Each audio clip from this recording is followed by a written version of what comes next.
Quando a voz de Deus se manifesta, eu gosto de dizer que para a gente entender isso é parecido com o jogo de dama ou xadrez. Cada vez Deus faz um movimento, enquanto você não fizer o seu, Ele não vai fazer o próximo. E aí você precisamos aprender a ser sensíveis a qualquer impulso do Espírito Santo. Se nós não entendermos isso, acredito que nós vamos perder muito daquilo que Deus tem para as nossas vidas. Há um momento onde nós podemos entrar num lugar de orientações espetaculares, mas acredito que isso não vai vir sem que primeiro a gente aprenda a seguir os pequenos impulsos do Espírito Santo. Quem está entendendo, diga amém. Eu acredito que isso deve ter acontecido em janeiro de 2001. Eu estava no Canadá e eu tive uma experiência que mudou a minha vida. Mas antes do Canadá, vamos voltar 4 meses antes, setembro do ano 2000.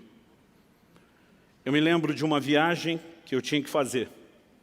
E algo que eu pedi a Deus, uma oportunidade que eu queria, entendia que Deus tinha algo, que Ele iria falar comigo a respeito de uma decisão que eu tinha para tomar, era algo, naturalmente falando, impossível. E acordei com a ligação, me escalando para aquela viagem.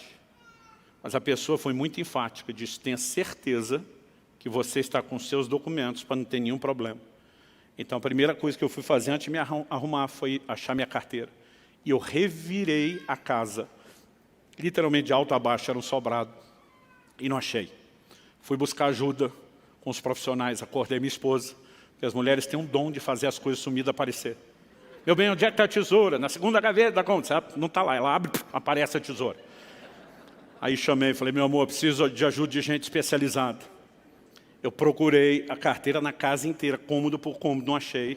Eu não posso fazer a viagem. Eu lembro que ela olhou e disse, conseguiu a viagem. Eu falei, consegui se eu achar a carteira. E eu não estou achando essa carteira. Ela disse, deixa comigo. Mas depois de fazer a varredura de alto a baixo, ela me olha e diz, essa carteira não está aqui. Eu falei, eu tinha essa suspeita. Agora, vindo de uma expert como você, me ajuda a pensar o que pode ter sido feito com ela. Falei, eu lembro que eu fui para o culto, isso era segunda de manhã. Eu lembro que eu fui para o culto, domingo à noite, com essa carteira. Ela falou, então talvez você esqueceu na igreja. Corri para a igreja. Naquela época a gente ainda tinha os zeladores que moravam na igreja. Pedi para abrir, fui olhar, próximo das cadeiras onde eu sento, derrubei nada. Pensei, eu fui no gabinete atender alguém, olhei nada. Aí comecei a pensar onde fomos depois. Bom, jantamos na casa do irmão fulano de tal. Fui lá acordar o irmão fulano de tal. Falei, cara, eu acho que eu deixei minha carteira aqui ontem. Nós demos uma revirada na casa dele, nada da carteira. E aí começou a me dar uma angústia a respeito do assunto da viagem. Eu falei, não é possível que aquilo que eu tinha tanta certeza que Deus ia me dar, me deu, eu vou perder pela falta da carteira. Então, quando eu fui saindo da casa dele, eu comecei a orar e dizer, Deus, me mostra onde está essa carteira. Mas me mostra, na minha cabeça, minha fé era assim, só me ajuda a lembrar. Enquanto eu estou orando, me mostra, me mostra, me mostra. Eu assisti como fosse um filme, numa tela de cinema. Eu vi o momento onde eu estava saindo da casa onde eu morava para o culto. A casa era uma casa mais alta que o nível da rua, e a escada que descia para o portão, não o de carro, o portão de pedestre, como é que chama isso? Né? Eu lembro que era uma escada assim, torta, meio em S. E eu vi como se tivesse uma filmagem lá de baixo, pegando eu de cima. Né? Tinha chovido muito aquela tarde, tinha uma enxurrada como eu nunca vi igual na frente de casa. E para eu poder chegar no carro, que eu não tinha colocado na garagem, tinha parado na frente, eu ia ter que dar um pulo enorme. Então, eu me vejo no filme calculando o pique que eu tenho que dar naquela escada para conseguir pular a enxurrada toda. Era daquelas, se você pisa, não molha só o sapato, era pelo menos metade da perna. E eu estou ali calculando. Era um dia frio, e eu estava usando, por cima da roupa, um sobretudo. Nesse sobretudo tinha um bolso grande do lado. E naquela visão, naquele filme que está passando, eu vi a carteira que eu usava na época, a turma chamava antigamente de capanga. Agora a gente vai saber a idade de quem, dependendo do jeito que a pessoa ri. Tem uns que ri de lembrança, tem outros que ri de que coisa ridícula. Mas era um negócio que a gente botava um talão de cheque. Bom, quem não sabe o que é capanga não deve saber o que é talão de cheque também, né? A gente botava ele inteiro, aberto, sem dobrar. Então era uma carteira enorme. E eu tinha colocado ela no bolso do sobretudo. Mas apesar do bolso ser grande, a carteira era enorme. Ela está assim, quase metade para fora. Eu estou vendo tudo isso na visão. E eu vi que a hora que eu desci correndo e dei o pulo, o movimento que eu fiz com a perna direita bateu do lado de dentro, no sobretudo. Pensa num filme assim que deu zoom na carteira. Né? A câmera deu um zoom e eu vi, naquela hora, pelo lado de fora, a carteira sendo ejetada, projetada para fora. Mas aquilo foi tão nítido, eu simplesmente vi ela sair do bolso, era que começa a cair, sumiu a visão. Eu corri para frente de casa. Falei, deve estar lá ainda. Né? Eu morava assim, literalmente no fim da linha, o meu bairro. Era uma esquina que virava para voltar na outra rua, não tinha mais quase nenhum movimento, a não ser os moradores. Falei, a carteira deve estar ali. E quando eu cheguei, comecei a procurar, nada da carteira ali pela calçada. Pensei, algum vizinho achou, pode jogar no quintal, nada. Olhei caixa do correio, nada. E de repente eu falei, não, eu tenho certeza que eu não inventei aquilo. Falei, Deus, eu quero ver o fim do filme. Eu falei, o filme parou antes de eu ver onde a carteira caiu. Eu quero ver o fim do filme. E de repente aquilo voltou como se tivesse pausado, aquele carteirão no ar. E alguém deu play. E eu vi exatamente onde a carteira caiu. Ela caiu dentro da enxurrada. E a hora que caiu, aquela câmera lenta parece que entra na velocidade normal e eu vi a carteira indo embora. E o Espírito Santo falou comigo, vá ao próximo bueiro. A carteira é grande e enroscou. Ela não desceu, ela está presa no bueiro. Achei o bueiro, a carteira estava lá. Irmão, pensa num cara que ficou empolgado. 4 meses se passaram, eu estou lá no Canadá e depois de um culto que tivemos, um mover do Espírito bem gostoso. O pastor Frank Seixas, que já pregou aqui, acho que foi no novembro, antes da pandemia, ele estava nos recebendo, pastoreia uma igreja de canadenses, e nós tivemos um mover do Espírito tão gostoso. Eu lembro que o assunto do almoço era sobre o mover do Espírito Santo. E cada um começou a compartilhar experiências pessoais, de direcionamento. Eu estava com aquela fresquinha, e joguei a minha história na mesa. E quando eu joguei, todo mundo, uau! Tipo, essa foi boa pra caramba. Eu estava metido que só, dizendo, foi boa mesmo, uma das melhores da minha vida. E eu lembro que o pastor Kiko, como a gente chama lá, o Frank, ele falou para mim, muito boa, mas sabe quando o cara fala assim com a cara de mais? Eu falei, mais do quê? Ele falou, mas já vi uma melhor. Eu falei, não acredito, você vai querer ganhar. Ele falou, não, só fui a testemunha. A experiência não foi comigo, mas eu estava lá e eu presenciei. E ele compartilhou a experiência de um pastor, já está com o senhor, desses da vanguarda do avivamento no Brasil. Ele falou, você conhece fulano de tal? Eu falei, conheço. Já encontrei o velhinho, muito aeroporto rodoviário e muita igreja por aí. Ele falou, pois bem, ele foi uma das pessoas que levou a nossa família, a nossa igreja a experimentar o mover do Espírito Santo. Eu, depois de alguns anos, encontrei ele em algum lugar e, mais a título de educação do que esperando que acontecesse depressa, falei para ele, pastor, o senhor roda o mundo todo. Quando estiver no Canadá, me procure, dê um cartão. Ele falou assim, poucos meses depois ele me liga e diz, Kiko, estou ministrando aqui no Canadá, gostaria que você pudesse estar na reunião conosco e quem sabe depois a gente almoça junto.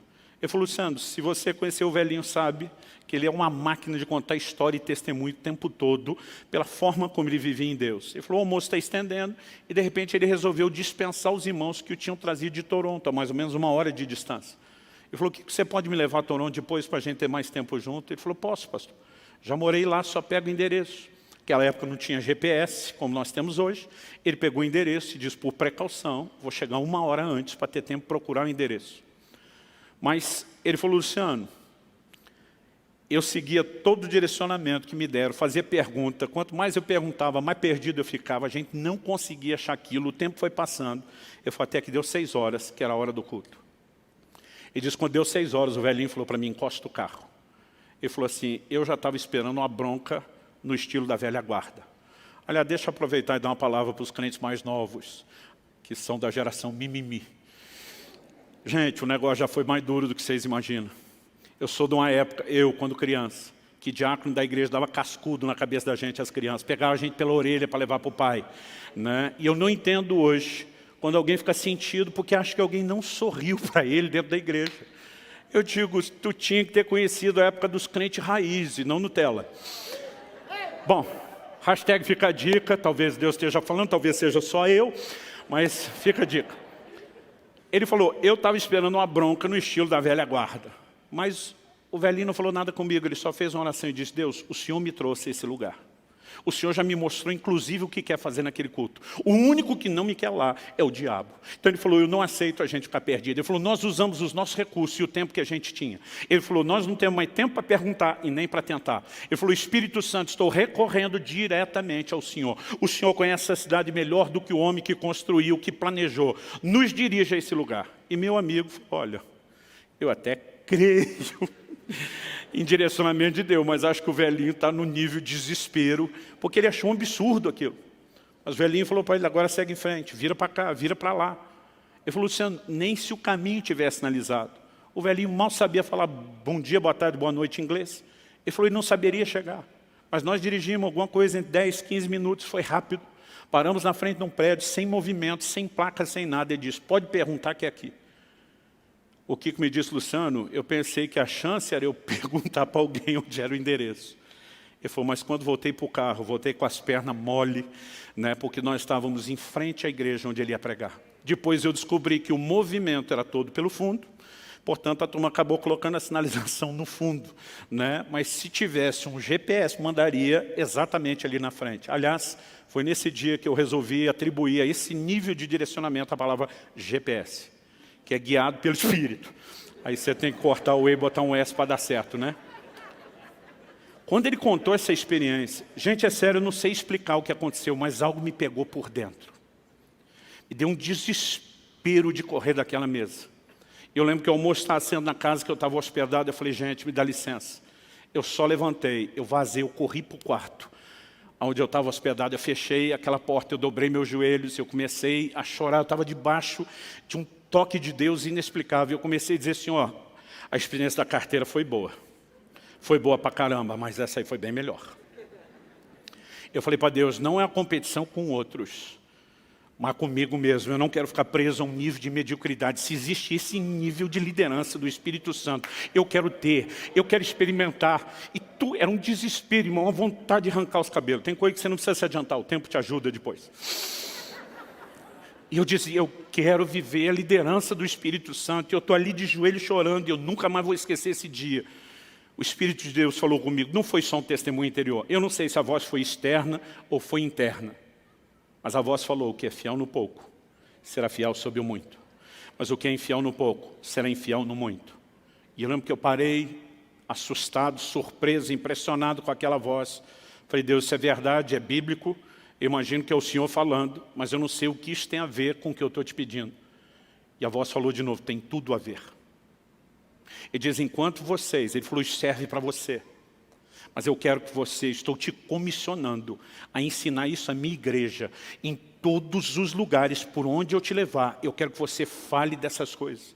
Ele diz, enquanto o meu povo não aprender a se mover num nível de simplicidade, de obediência, ao testemunho interior, às direções simples do Espírito Santo, ele diz, vocês não têm o direito de clamar por experiências maiores.